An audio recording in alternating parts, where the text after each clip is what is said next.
ಅದನ್ನ ಇಡೀ ಬದುಕಿನ ಸಾರವನ್ನ 3 ಸಾಲಿನೊಳಗೆ ಕಟ್ಟಿಟ್ಟ. ಈಗ ಒಂದು ಪ್ರಶ್ನೆಯನ್ನು ಹಾಕೊಳ್ಳೋದ್ರ ಮೂಲಕ ನಾವು ಈ ಪುರಾಣಕ್ಕೆ ಚಾಲನೆ ಮಾಡ್ಕೊಳ್ಳೋನು, ಪುರಾಣದ ಒಳಗಿಳಿಯೋ ಪ್ರಯತ್ನ ಮಾಡೋನು. ಏನು ಪ್ರಶ್ನೆ ಅಂತಂದ್ರೆ, ಎಲ್ಲಾರ ಮನೆಗೂ ಮಕ್ಕಳು ಹುಟ್ಟಾವ, ಪರಂತು ಎಲ್ಲ ಮಕ್ಕಳು ಮಹಾತ್ಮರಾಗಿಲ್ಲ.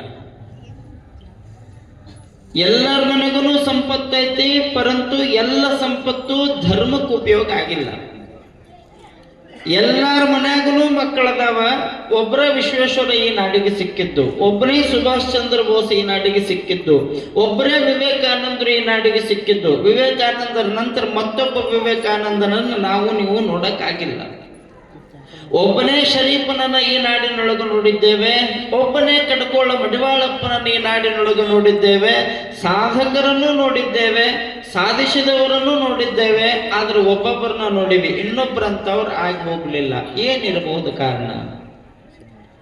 ನಾವು ನಮ್ಮ ಮಕ್ಕಳಿಗೆ ಎಲ್ಲ ತೋರಿಸ್ಕೊಂತಾನೆ ಬಂದೇವಿ. ಈತ ವಿವೇಕಾನಂದ, ಈತ ಗಾಂಧಿ, ಈತ ಸುಭಾಷ್ ಚಂದ್ರ ಬೋಸ್, ಈತ BR ಅಂಬೇಡ್ಕರ್, ಈತ ಸಾಹಸಿ, ಎಲ್ಲರನ್ನ ಭಗತ್ ಸಿಂಗ್ನನ್ನು ತೋರಿಸ್ಕೊಂತಾನೆ ಬಂದೇವು. ಖರೆ ನೀನು ಭಗತ್ ಸಿಂಗ್ ಆಗುವಂತ ಯಾವತ್ತೂ ನಾವು ನಮ್ಮ ಮಕ್ಕಳಿಗೆ ಹೇಳಿಲ್ಲ. ಹೇಳಿದ್ರು ಅವು ಆಗಿಲ್ಲ. ಈಗ ನಿಮಗೆ ತಿಳಿಯುವಂಗೆ ಹೇಳೋ ಮಾತು ಅಂತಂದ್ರೆ, ಎಲ್ಲಾರ ಮಕ್ಕಳು ಕೂಡ ಗೌರ್ಮೆಂಟ್ ನೌಕರಿ ತಗೊಂಡಾರ, ಹೋಗ್ಲಿ. ಎಲ್ಲರ ಮಕ್ಕಳು ಕೂಡ ಗೌರ್ಮೆಂಟ್ ನೌಕರಿ ತಗೊಳ್ಳಿಲ್ಲ ಅಂದ್ರೂ ಪರವಾಗಿಲ್ಲ, ಬಹಳ ದೊಡ್ಡ ಮಿನಿಸ್ಟರ್ ಆಗ್ಯಾರ, ದೊಡ್ಡ ವ್ಯಾಪಾರಿ ಆಗ್ಯಾರ, ಬಹಳ ದೊಡ್ಡ ಬುದ್ಧಿವಂತರಾಗ್ಯಾರ. ಇಲ್ಲ. ಇನ್ನೂ ಆಶ್ಚರ್ಯ ಅಂತಂದ್ರೆ, ಎಷ್ಟೋ ಮಂದಿಗಿನ್ನೂ ಮಕ್ಕಳೇ ಇಲ್ಲ. ಹಂಗಂತ ಅವರು ಉಣ್ಣೋದು ಬಿಟ್ಟಿಲ್ಲ, ತಿನ್ನೋದು ಬಿಟ್ಟಿಲ್ಲ, ಜೀವನ ಮಾಡೋದು ಬಿಟ್ಟಿಲ್ಲ. ದೇವರ ಸೃಷ್ಟಿ ನೋಡಿ ಹಿಂಗೈತಲ್ಲ. ಪ್ರತಿಯೊಬ್ಬರ ಮನೆಗೂ ಉಣ್ಣಾಕ, ತಿನ್ನಾಕ, ಉಡಾಕ, ನೆರಳಿಗೆ ಎಲ್ಲ ಕೊಟ್ಟಾನ. ಆದ್ರೂ ಒಂದು ಚಿಂತೆ ಬಿಟ್ಟಾನ, ಒಂದು ಹೊರಗಿಟ್ಟ ಬಿಟ್ಟಾನ. ಏನಿದ್ರೂ ಬಿಟ್ಟಿಲ್ಲ. ಮಕ್ಕಳಿದ್ದವ್ರಿಗೂ ಚಿಂತೆ ಬಿಟ್ಟಿಲ್ಲ, ಮಕ್ಕಳು ಆಗದೆ ಇರೋರಿಗೂ ಚಿಂತೆ ಬಿಟ್ಟಿಲ್ಲ. ನೆಮ್ಮದಿಯಿಂದ ಅದೀವಿ ಅಂತ ಒಬ್ಬರ ಹೇಳ್ಕೊಳ್ಳೋದು ಭೂಮಿ ಮೇಲೆ. ನಮಗೇನು ಚಿಂತೆ ಇಲ್ರಿ ಅನ್ನೋರು ಒಬ್ಬರೇ ಸಿಗ್ತಾರೆ. ಸ್ವಾಮಿಗಳಿಗೂ ಚಿಂತೆ ಐತಿ, ಭಕ್ತರಿಗೂ ಚಿಂತೆ ಐತಿ, ಕೆಲಸ ಮಾಡೋರಿಗೂ ಚಿಂತೆ ಐತಿ, ಮಾಡದೇ ಇರೋರಿಗೂ ಚಿಂತೆ ಐತಿ. ಒಟ್ಟ ಒಂದ ಮಾತನಾಗ ಹೇಳೋದು ಅಂದ್ರೆ, ಅಳೋ ಕೂಸಿನಿಂದ ಹಿಡಿದು ಆಳುವ ಮಹಾರಾಜನವರೆಗೂ ಚಿಂತೆಯೊಳಗ ಸಾಯಕತ್ತವ ಹೊರತಾಗಿ ಅವು ಒಂದಿಟ್ಟು ಭಗವಂತನ ಕಡೆ ತಮ್ಮ ಚಿಂತನವನ್ನು ಮಾಡುವುದರೊಳಗ ಯಾವ ಮನಸ್ಸು ಮಾಡಕತ್ತಿಲ್ಲ. ಚಿಂತೆಗೂ ಚಿಂತನಕ್ಕೂ ಬಹಳ ವ್ಯತ್ಯಾಸ ಐತಿ. ಇದಕ್ಕೆ ಮೂಲ ಕಾರಣ ಏನು ಅಂತಂದ್ರೆ, ಗಳಿಸಿರುವಂತಹ ಪುಣ್ಯ. ಸ್ವಲ್ಪ ಆರಾಮದೇವಿ, ಏನೂ ತೊಂದರೆ ಇಲ್ಲ, ನಾಳೆ ಬರುವ ಸಮಸ್ಯೆ ಇವತ್ತ ಪರಿಹಾರ ಆಗತೈತಿ ಅಂದ್ರೆ ಹಿರಿಯರು ಮಾಡಿಟ್ಟಿರುವಂತಹ ಪುಣ್ಯ. ಮತ್ತೆ ಬಹಳ ಕಾಡಕತ್ತೈತಿ ಅಂತಂದ್ರೆ ಅವ್ರು ಕಟ್ಟಿಟ್ಟು ಬುತ್ತಿ ನಾವು ಉಣ್ಣಕತ್ತೇವೆ. ಚಲೋದು ಕಟ್ಟಿದ್ರೆ ಚಲೋ ಊಟ, ಕರ್ಮದ್ದು ಕಟ್ಟಿದ್ರೆ ಕರ್ಮದ ಊಟ. ಮುಳುಗುಂದದೊಳಗೆ ಬಾಳಲಿಲ್ಲ ಮಹಂತ ಶಿವಯೋಗಿಗಳಂತ ಒಬ್ರು ಆಗೋದ್ರು. ಅವ್ರು ಬಹಳ ಚಲೋ ಬರೋದ್ರು. ಮನುಷ್ಯ, ನೀನು ಧರ್ಮದ ಗಂಟು ಕಟ್ಟಬೇಕು ಅಂದ್ರೆ, ಪುಣ್ಯದ ಗಂಟು ಕಟ್ಟಬೇಕು ಅಂದ್ರ, ನಿನ್ನ ಮಕ್ಕಳು ನಾಳೆ ಸುಖವಾಗಿರ್ಬೇಕು, ಮನೆತನ ಸುಖವಾಗಿರ್ಬೇಕು, ಮೊಮ್ಮಕ್ಕಳು ಚಂದ ಇರಬೇಕು, 4 ತಲೆಮಾರಿನೊಳಗೆ ನಿನ್ನ ಮನೆತನದ ಹೆಸರು ಉಳಿಬೇಕು ಅಂದ್ರೆ ನೀನೇನೂ ಮಾಡಬೇಕಾಗಿಲ್ಲ. ಏನ್ ಮಾಡಬೇಕು ಅಂದ್ರೆ, ಹರ ಪೂಜೆ, ಗುರು ಸೇವೆ, ವರ ಪುಣ್ಯವಿಲ್ಲದೆ ಬರಿದೆ ಸುಖ ಭೋಗವು ದೊರಕುವುದುಂಟೆ ಆತ್ಮ. ಹಿಂದಿನ ಪುಣ್ಯವನ್ನು ಇಂದುಂಡುಡಬೇಕಾತ್ಮ, ಇಂದಿನ ಪುಣ್ಯವನ್ನು ಮುಂದುಂಡುಡಬೇಕಾತ್ಮ. ಗುರುವಿಗೆ ತೆನ್ನುವನ್ನ, ಲಿಂಗಕ್ಕೆ ಮನವನ್ನ, ಜಂಗಮಕ್ಕೆ ಧನವ ಕೊಟ್ಟು ನಿಶ್ಚಿಂತನಾಗಿರು ಅಂತಾರು. 3 ಕೆಲಸ ಮಾಡಬೇಕು, ಅದು ಪುಣ್ಯದ ಗಂಟಾಗಿರ್ಬೇಕು. ಬಹಳ ಜನ ಅಂತಿರ್ತಾರೆ, ನಾವು ಯಾವತ್ತೂ ಪಾಪ ಮಾಡೋದಿಲ್ರಿ, ನಾವು ಪಾಪ ಮಾಡೇ ಇಲ್ರಿ, ನಾವು ಬಹಳ ಸತ್ಯವಂತರದೇವ್ರಿ. ನಾನು ನಿಮಗೆ ಸುಮ್ ಕೇಳ್ತೇನೆ, ನಿಮ್ಮ ಮನ್ಯಾಗ ಒಂದು ಆಕಳ ಐತಿ ಅಂತ ಅನ್ಕೊಳ್ರಿ. ನಿಮ್ಮ ಮನೆಯೊಳಗಿರುವಂತಹ ಆಕಳ ಅಡವಿಯೊಳಗೆ ಹೋಗಿ ಹುಲ್ಲು ಮೇಯ್ದು ಬರುತ್ತೆ, ಒಂದಷ್ಟು ಒಣ ಮೇವನ್ನು ತಿನ್ನುತ್ತೆ, ನೀವು ಹಾಕಿದ ಮೊಸರಿ ನೀರು ಕುಡಿತೈತೆ. ಹೌದೋ ಅಲ್ಲೋ? ನಾನು ನಿಮ್ಮನ್ನು ಕೇಳ್ತೇನೆ, ನೀವು ಹಾಕಿದ ಮೊಸರಿ ನೀರ, ನೀವು ತಿನ್ನಿಸಿದ್ದು ಅಡವಿಯೊಳಗಿನ ಹುಲ್ಲ, ನೀವೇನು ಬಿಸಿ ಬಿಸಿ ರೊಟ್ಟಿ ಮಾಡಿ ಹೊಟ್ಟೆ ತುಂಬ ಆಕಳಕ್ಕೆ ಯಾರೂ ತಿನ್ನಿಸಿಲ್ಲ. ಜೋಳದ ನುಚ್ಚು ತೊಯಿಸಿ ಹೊಟ್ಟೆ ತುಂಬ ಜೋಳದ ನುಚ್ಚು ಯಾರೂ ನಿಮ್ಮ ಆಕಳಿಗೆ ಕೆಟ್ಟಿಲ್ಲ.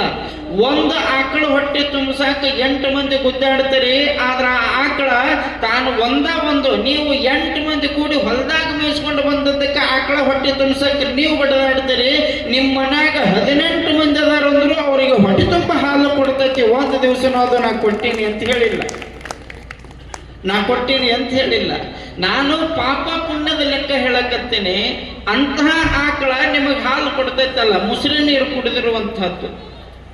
ನೀವಿಟ್ಟು ಮುಸುರಿ ನೀರು ಕುಡಿದಿರುವಂತಹ ಆಕಳ ಹಾಲು ಕೊಡಬೇಕಾದ್ರ ಅದು ಏನಾರ ನೀವು ನೀರು ಜಾಸ್ತಿ ಕುಡಿಸಿರಂತ ನೀರು ಜಾಸ್ತಿ ಕುಡಿಸ್ಕೊಟ್ಟೈತನ್ನೋದು. ಒಂದು ಹನಿಯರ ನೀರು ಕುಡಿಸೈತನ್ನೋದು ಹಾಲಿನೊಳಗೆ ಇಲ್ಲ. ತನ್ನ ರಕ್ತನ ಹಾಲು ಮಾಡಿ ನಿಮ್ಮ ಮಕ್ಕಳಿಗೆ ಊಟ ಆಗ್ಲಿ ಅಂತ ಕುಡಿಸಿರ್ತೈತಿ. ನೀವು ಇನ್ನೊಬ್ಬರಿಗೆ ಕೊಡೋ ಮುಂದ ನೀವು ಬೇರೆದವ್ರಿಗೆ ಕೊಡೋ ಮುಂದೆ ಗಟ್ಟಿ ಹಾಲು ಹೆಂಗದಾವ ಹಂಗ ಕೊಡ್ತೀರ?